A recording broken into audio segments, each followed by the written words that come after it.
Muy buenos días, distinguidos amigos. Conversaremos esta mañana sobre un tema de común interés y es qué es lo que deben esperar los guatemaltecos en términos de empleo y de costo de vida para el 2016. Y para ello damos la bienvenida a Ricardo Barrientos. Él es analista de ICEFI. Gracias, Ricardo, por haber aceptado nuestra invitación. Y pues no podemos más que empezar por el tema de los salarios mínimos. El tema del empleo es un tema que preocupa a la mayor parte de guatemaltecos, lo hemos visto en las últimas encuestas de opinión, pero no solamente en términos de salario, sino también de creación de empleo. Hablemos ahora de las personas que sí tienen un empleo formal y que van a ser beneficiados con el aumento entre 3.5, decían algunos medios, y 2.5% al salario mínimo. ¿Qué opinión te merece esta decisión del presidente? Bueno, esto siempre es motivo de tensión, especialmente porque en este año el ritmo en el cual crecieron los precios, es decir, lo que los economistas llaman la tasa de inflación, fue bastante baja, principalmente influenciada por el tema de la baja en la caída de los combustibles, y la teoría un poco dice que eso no aconseja un incremento de salarios. Pero eso es la teoría. La realidad es que este incremento es totalmente insuficiente. El salario, los ingresos por la actividad del trabajo remunerado son demasiado bajos en Guatemala. Y ciertamente eso no puede componerse solo con, digamos, una orden por decreto. Tiene que haber condiciones mucho más complejas y un plan integral para que este nivel de remuneración al trabajo pueda elevarse y pueda al fin, ojalá algún día, alcanzar niveles dignos. De hecho, por eso es de que en Guatemala el impuesto sobre la renta de las personas, no de las empresas, es tan bajo, porque la realidad es que los salarios son muy bajos. No dan para poder aportar más. No dan para poder tributar. Entonces el principio de capacidad de pago de la tributación hace eso, ¿verdad? Y bueno, tienes toda la razón, el plan integral debería incluir un proyecto, un diseño técnicamente sustentado, integral, de cómo generar más y mejores empleos. Y hay que decir que eso no se va a lograr con las propuestas que han venido del sector privado y que han gozado de apoyo gubernamental. Esas famosas leyes de inversión y empleo, que son unos disparates, unas cuestiones anacrónicas, totalmente inservibles, que le apuestan a ese modelo obsoleto de pretender atraer inversiones y generar empleos otorgando privilegios fiscales. Yo le otorgo a usted el privilegio de no pagar impuestos y entonces usted le va a resolver el problema al país generando empleos. Eso es falso. En Guatemala creo que ya está demostrado que ya no creemos en ese embuste, ¿verdad? Y yo creo que esta es una invitación al sector privado, al de verdad competitivo, a los de verdad emprendedores, empresarios, que sí nos pongamos a discutir con mucha seriedad cómo es un plan integral para la generación de empleo, y este tiene que empezar ya, en enero de 2016. Eso requiere fortalecimiento del Estado, requiere inversión pública. Las inversiones de calidad van a venir cuando tengamos carreteras, cuando tengamos seguridad, fuerza laboral saludable, bien capacitada, no con la mitad de los niños desnutridos y con un sistema de educación desastroso. Entonces, ese es el gran desafío, y ojalá el gobierno del presidente Jimmy Morales, a partir de ya la tercera semana de enero, empiece a trabajar en este plan integral que abandone el modelo obsoleto e inservible de los privilegios fiscales. Varias cosas de todo lo que tú has dicho, cosas sumamente interesantes has mencionado durante esta introducción tuya. Una es esa incapacidad por parte de la Comisión Nacional del Salario para ponerse de acuerdo y que finalmente sea el presidente el que decida. Siempre cuando se quiere hablar de salario mínimo, uno de los argumentos del empresariado es: vamos a tener que despedir personas. ¿Tendríamos que esperar algún efecto negativo de este incremento mínimo al salario mínimo, o crees tú que no? Bueno, no hay que negar que algunas empresas puede que estén en el límite, digamos, pero vuelvo a insistir, estas cosas no se resuelven sin un plan integral de cómo redinamizar la economía. Otras empresas simple y sencillamente están planteándonos una extorsión, una amenaza. Es como lo de las maquilas, ¿verdad? Es que si no nos dan los privilegios fiscales, despedimos a los empleados. No encuentro ni una sola diferencia entre el que va al barrio o a los negocios a cobrar la extorsión y estos malos empresarios que no saben competir si no tienen privilegios. Y el otro peligro también es no solamente los despidos, Ricardo, sino que simplemente no lo pagan. O no lo como pagan, no hay exacto. capacidad institucional por parte del Ministerio de Trabajo para hacer las supervisiones del caso. Fuerte, claro.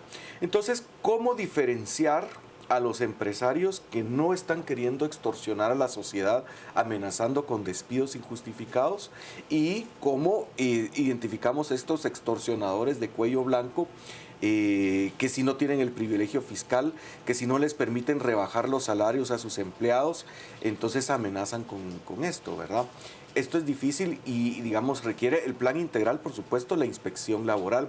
Y a ver, en realidad, si hay una empresa que no está, digamos, que ya no es competitiva, que está mal manejada, por ejemplo, los empresarios alegan de que ellos pagan un impuesto sobre la renta de empresas comparable con los de Europa o los de los países desarrollados. Y que no debería así, pero miren los salarios de hambre que están pagando, ¿verdad? Entonces, y por supuesto ahí nos está recolectando impuestos sobre la renta personal. Yo creo que cuando hablamos ese argumento se oculta el tema de los bajos salarios que se pagan, ¿verdad? También no se trata de empezar a quebrar empresas subiendo el salario por decreto, ¿verdad? Yo creo que esto requiere un abordaje muy cuidadoso, muy equilibrado, que ya nos demostró que no es en la Comisión Nacional del Salario donde se va a definir. Pero, sí. Ahora, Ricardo, uno pues sabe y se ha repetido mucho eso, un plan integral para la creación de empleo. No sé hasta dónde realmente hemos avanzado como país en la creación de ese plan integral, pero imagino que jóvenes que nos estarán escuchando o padres de familia cuyos hijos se han incorporado ya al mercado laboral, cuando uno escucha esto dice, bueno, sí, eso es lo que hay que hacer, pero eso no va a pasar en el corto plazo. Mientras tanto, estos jóvenes y esta población económicamente activa que de momento están ocupados, no tienen un trabajo, tienen que dedicarse a la informalidad. Una informalidad que también les acarrea bajos ingresos y que no va a llenar del todo sus expectativas, sobre todo porque ahora hasta poner un pequeño negocio es un riesgo. Ni bien se está abriendo un negocio en la esquina o cualquier tipo de comercio y ya te está cayendo el extorsionista.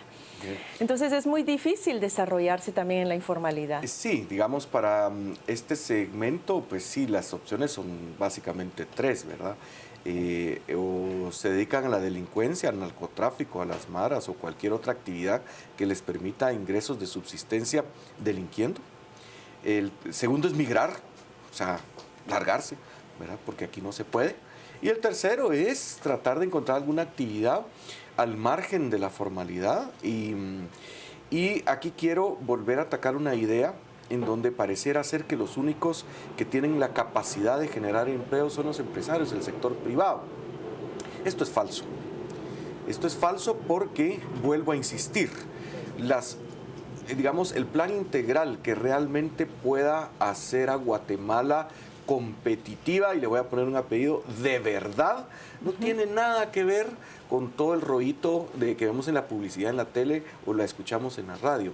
Tiene que ver con realmente fortalecer al Estado y crear condiciones que los inversionistas sí que le ponen atención. Certeza jurídica, es decir, hay que fortalecer el organismo judicial. Tiene que haber seguridad para que si usted abre un negocio, dentro de sus costos, poder quitar la extorsión y la policía privada, ¿sí? ¿Verdad? Hay que tener fuerza laboral saludable, es decir, la mitad de la niñez con desnutrición crónica no abona una fuerza laboral que pueda aprender y entrenarse para lo que el mundo globalizado de hoy demanda de la fuerza laboral y además bien capacitada y educada. Y esto es todo lo contrario a lo que estamos haciendo, porque exacto, estamos debilitando el Estado. El hecho de haber quitado del presupuesto, inversión para gasto social, automáticamente eso uno ya sabe que va a tener una repercusión sobre el PIB nacional. Y ahí vamos a, digamos, a los temas que han sido la característica y el sello de 2015 y que no debería parar en 2016. Porque cuando intentamos fortalecer el Estado, hay algo que nos frena, hay algo que nos mete zancadilla y es la corrupción. Sí. ¿Verdad? Entonces, desconfiamos de las autoridades de gobierno, desconfiamos de las instituciones de gobierno, tenemos una administración tributaria que es un desastre y por cierto, quiero repetir una denuncia que hice que no alcanzan la meta, corruptos con la línea y encima de todo les pagan un bono de eficiencia en 2015, imagínate, ¿verdad? Cuando a decir de quienes han estado haciendo trámites en los últimos días en la SAT, eso es un caos. Solamente trámites. Ayer 2 conocidos denunciaban en su Facebook trámites distintos, pero en los cuales se habían tenido que invertir todo el día, que no se podían ya ni siquiera sacar números porque ya no los estaban dando para ordenar las filas. Tramitadores, algunos con chalecos que decía tramitador autorizado. ¿Qué es eso? ¿Realmente existirán los tramitadores autorizados? Sí, personas que venden los lugares en la fila por 125, 150 quetzales. Entonces, ¿cómo van a mejorar la recaudación si no te dan las facilidades, sino más bien todo eso lo que hace es alejarte? La figura del gestor autorizado existe, pero la corrupción ha deformado de que no es eso que tú estás describiendo, Carmen. Por ejemplo, a mí realmente me causa enojo e indignación como ciudadano saber, hay que decir que no todos, que algunos miembros del directorio de la SAT votaron aprobando el bono de eficiencia para todos los empleados. Entonces, ¿de qué estamos hablando? Entonces, así no vamos a mejorar las condiciones económicas. ¿Por qué? Porque se alimenta un círculo vicioso. Le pagamos un bono de eficiencia a una SAT que sigue teniendo autoridades y empleados corruptos, ¿verdad? Esta SAT no puede recaudar. ¿Que sigue o crees tú que ha empeorado desde que se desarticuló la línea? Es difícil medirlo. Lo que sí es que no ha desaparecido, ¿verdad? A ver, hay empresarios honestos en Guatemala, yo conozco a varios que sí se han quejado conmigo que lo de las aduanas, a juicio de ellos, está peor que antes de la línea. Porque antes eran 15 capos y ahora están guardando prisión preventiva, están ligados a proceso judicial. Ahora hay 150, 1.500 En Río capos, Revuelto, ganancia ¿verdad? de pescadores. Todos se volvieron jefes de la mafia aduanera, ¿no? Y del departamento del registro fiscal de vehículos, qué sé yo. Entonces, este es un círculo vicioso, porque la administración tributaria, ineficiente, corrupta y además cara y onerosa. O sea, para Jimmy Morales, ojo, prioridad número 1, la SAT, ¿verdad? Si la SAT no genera recursos suficientes, es decir, la SAT sale a cazar al zoológico, va a cazar a los animales que están enjaulados, a los pobres contribuyentes, a los empresarios de verdad, los que sí pagan impuestos, a eso sí les cae la SAT. Sí. ¿Verdad? En cambio, los de las maquilas, los que gozan exenciones, los que no son competitivos, los tramposos, ahí no pasa nada. Y ahí no pasa nada. Entonces, y eso también inhibe a quienes quieren formalizar su negocio porque ven a la SAT como el gran enemigo, la gran amenaza. Dice, ¿para qué me voy a meter a esos problemas? Esa sí es una zancadilla a la generación de empleo. Si la SAT no puede generar los recursos, entonces los ministerios que deberían hacer las cosas, educación, salud, seguridad, infraestructura, no pueden hacer su trabajo bien. No está la inversión adicional que nos haría competitivos.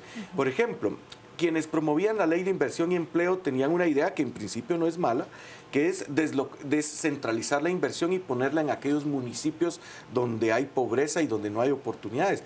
Pero, ¿qué empresa de alta tecnología va a querer colocar una planta donde no hay carretera, no hay escuela, no hay policía, no hay ministerio público, no hay juzgado? Mano calificada. Y por supuesto no hay mano de obra calificada porque la mitad fueron niños desnutridos y no están capacitados. Ese es el desafío de la competitividad y encima de todo lo único que le ofrecemos es, mire, no me pague el impuesto sobre la renta. Esa persona no pagando el impuesto sobre la renta, aquí lo que va a venir a hacer es una inversión espuria, no la inversión de calidad que necesitaríamos allá. Lo otro, 2015 tuvo 2 características muy peculiares que habría que ver, y ahí sí lo de las proyecciones económicas se vuelve diferente, delicado. Tuvimos una baja de precios de combustible importante y además se incrementaron las remesas en este 2015. Para 2016 Bueno, el mercado de los combustibles es incierto, hay mucha vinculación con la geopolítica, que si ISIS, que si el tema de los migrantes, que Estados Unidos va a volver a exportar combustible, etcétera. Entonces... No se sabe si se van a mantener Exacto, entonces mucho vamos a depender de un factor externo. Pero el tema, imagínate que, digamos, la economía tiene varios sectores. El sector real, ya hablamos un poco del sector fiscal, las finanzas públicas están hechas un desastre. Y otra vez, presidente Morales, las artes número 1. Y luego, por ejemplo, el sector externo. Entonces, sí, cayeron las importaciones, entonces las exportaciones se ven mejor. Pero en realidad, pareciera que lo que está sosteniendo el sector externo de nuestra economía son los migrantes. Los migrantes que les van a caer con redadas, ya lo anunciaron en Estados Unidos. Entonces, somos una economía... Que gracias a ellos tenemos una macroeconomía estable. Exacto. Entonces, imagínate tú, somos una economía que te expulsa del sistema porque no tenemos una solución real para el empleo. Te largas de un país que no te da nada, vas a Estados Unidos, eres fiel a tu familia, remesas, y eso es lo que te mantiene, eso es lo que está manteniendo saludable a una economía que te expulsó, claro, que te marginó. Es decir, sin las remesas esto sería todavía mucho más crítico de lo que estamos entonces viviendo. No tendríamos, porque yo ayer estaba diciendo en un programa de radio que pese a toda la crisis política que tuvimos en 2015, los fundamentos macroeconómicos guatemaltecos no se vieron severamente afectados. Un impacto sí que hubo, sí, pero los inversionistas en realidad más bien vieron bien la crisis. O sea, Guatemala es con una ciudadanía que despertó, que se levantó y que puso en la cárcel a un presidente y una vicepresidenta corruptos. Bueno, no cometimos el error que cometimos el juicio por genocidio. Ajá. Todos dijimos, anulemos el juicio porque eso va a dañar a las inversiones. Fue al revés. Lo que demostramos es que pese a que había un juicio y estábamos haciendo historia juzgando a un genocida, al anular el juicio porque se miraba feo, ¿qué fue lo que demostramos? Que nuestro sistema judicial no es confiable, de que si a alguien le incomoda, le da picazón el tema de que aquí se cometió un genocidio, entonces mejor borrémoslo porque se ve feo y retorzamos nuestro sistema judicial y anulemos un juicio. Se abonó a esa incertidumbre jurídica y al famoso Estado de Derecho al cual tanto se alude que es necesario para poder llamar las inversiones. Creo que 2015 con el tema que pasó ahora, para 2016 hay que ver si esos juicios no se caen. ¿Será que van a haber condenas? ¿Será que las pruebas del Ministerio Público y la CICIG van a ser verdaderamente sólidas? Eso es lo que nos espera para 2016. Pero luego tenemos un problema para la economía 2016 y es la incertidumbre. En rigor, y perdón, pero esta es la realidad, hay un 50% de posibilidades que el gobierno de Jimmy Morales vaya a ser tan o más corrupto como los anteriores. Y que no nos ardan los oídos. Preparémonos porque esa es una posibilidad. La gran oportunidad, que es lo que Guatemala es la gran apuesta, es que hay otro 50% de probabilidades que el gobierno de Jimmy Morales va a hacer lo que promete ser. Una esperanza en donde estos temas que estamos hablando deben cambiar. Y creo que todos le estamos apostando a ese 50 bueno, pero no nos olvidemos que el 50 malo está ahí. Y para eso, pues, debe ser transparente y debe ser efectivo. El tema de no dar a conocer el gabinete está generando ruido, ¿verdad? Pero la esperanza está ahí y el tema económico no es fácil, no es rápido y tampoco es barato. No es barato y es parte o si no la mayor esencia de lo que preocupa a los guatemaltecos en esta ocasión y precisamente por eso quiero ir con Pietro en este momento, quien ya va a dar lectura a algunos comentarios en las redes sociales porque es un tema que está llamando mucho la atención. Adelante, Pietro. Al respecto del tema económico que estamos tratando hoy, Carmen, nosotros en Facebook planteamos la pregunta: ¿considera usted que con el incremento del salario mínimo anunciado para el próximo año se beneficiará la economía de los guatemaltecos? Y esto es parte de lo que bastantes usuarios nos han comentado. Por ejemplo, Otoniel nos dice, de los que se lo van a pagar o lo que se los van a despedir los empresarios. También Otto dice, lo que van a hacer es que los empresarios recorten personal como siempre, el rico no quiere compartir. También Héctor Estuardo Sarti nos dice, no beneficia, todo aumenta, principalmente la canasta básica y lo más preocupante es el recorte de personal. También Doc Drupi nos dice, no, lo que se debería hacer es recuperar el poder adquisitivo revaluando el quetzal, para que todos tengamos las mismas oportunidades de desarrollo.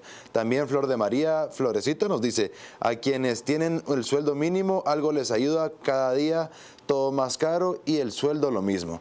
También Galvez Quim nos comentó, no beneficia, ya que aumentaría el precio de la canasta básica, lo que sí beneficiaría a los guatemaltecos es bajar los sueldos del Ejecutivo y el Legislativo. Eso sí ayudaría a tener una mejor administración financiera en nuestra linda Guatemala.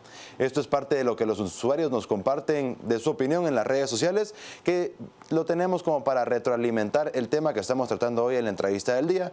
Volvemos contigo, Carmen. Interesantísimos comentarios, gracias por nutrir esta conversación, tomándose el tiempo para escribirnos a través de las redes sociales. Y efectivamente, Ricardo, algo que preocupa y a lo cual también tenemos que llegar es, bueno, ya abordamos el tema de la amenaza que podría sentir algunas personas de que se generen despidos. Ya tú mencionabas algo al inicio de nuestra plática. Y el otro tema es el costo de vida, que también preocupa bastante. Una cosa es escuchar que los índices de inflación son del tanto por ciento en el país y que no hemos llegado a situaciones extremas como algunos países de Sudamérica.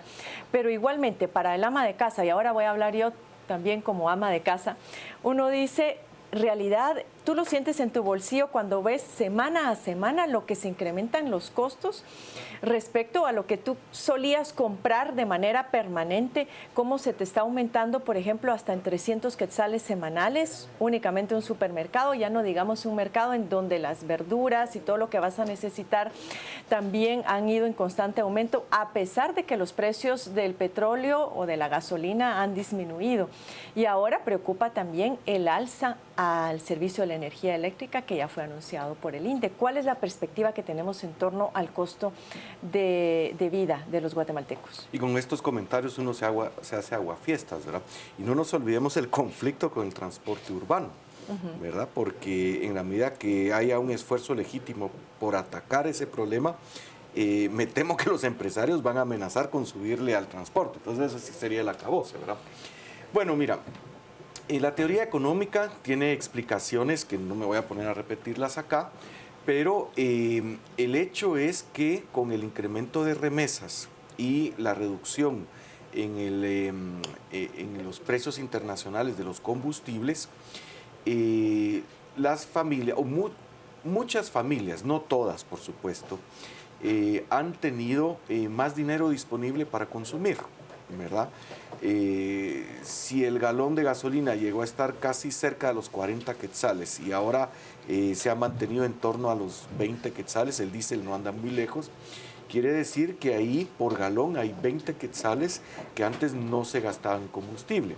Hay quienes están sacando su vehículo y eso creo que sí es patente en el tema de los congestionamientos. Pero los precios se elevaron cuando se elevó el petróleo, sin embargo después baja el petróleo y no bajan. No, por eso, ese es un tema, ¿verdad? Y luego, pero hay quienes no usan el vehículo y simplemente se consume más. Entonces, hay algunos precios que, como el de los combustibles, que ha bajado. Hay más dinero, digamos, en los bolsillos y eso permite consumir más y eso genera definitivamente un alza. De ahí el tema es un comportamiento puramente especulativo y aquí yo no estoy llamando al control de precios, pero sí, ciertamente hay algunos empresarios que simplemente especulan y toman ventaja de esto, especialmente cuando el incremento se da en bienes que no es fácil sustituir, que son bienes esenciales, ¿verdad? Entonces ahí es donde se da y ciertamente esto podría revertirse, porque si ahora el combustible sale, esos 20 quetzalitos por galón ya no están disponibles, es muy difícil que los precios que no son controlados vuelvan a bajar. Y eso estrangula un poco la bastante, economía familiar, porque ves ¿no? que ahora tenemos estos informes en donde se da cuenta que la pobreza aumentaba en el país y que las clases medias están cayendo a la pobreza. No nos ha dado tiempo de abordar todos estos temas, pero lo vamos a hacer nuevamente en el mes de enero, en el cual empecemos nuevamente a perfilar cuáles van a ser las políticas del nuevo gobierno. Así que esperamos volverte a tener por acá para profundizar un poco más en estos datos del costo de vida de los guatemaltecos y sobre todo la importancia de generar políticas orientadas a esas clases medias que hoy están padeciendo esa situación. Empezando por conocer el gabinete, porque así sabe uno la orientación más o menos, ¿verdad? Pero estaremos a la orden. ¿De qué esperar? ¿Qué esperar? Exacto. Bueno, muy bien, estimados amigos, muchas gracias por habernos acompañado. Esperamos pues haberle dado algunas luces en cuanto a este tema y le esperamos nuevamente mañana, que vamos a hablar sobre los propósitos de Año Nuevo con 2 artistas y escritores nacionales. Así que esté pendiente, no se lo pierda. Volvemos ahora a la mesa principal.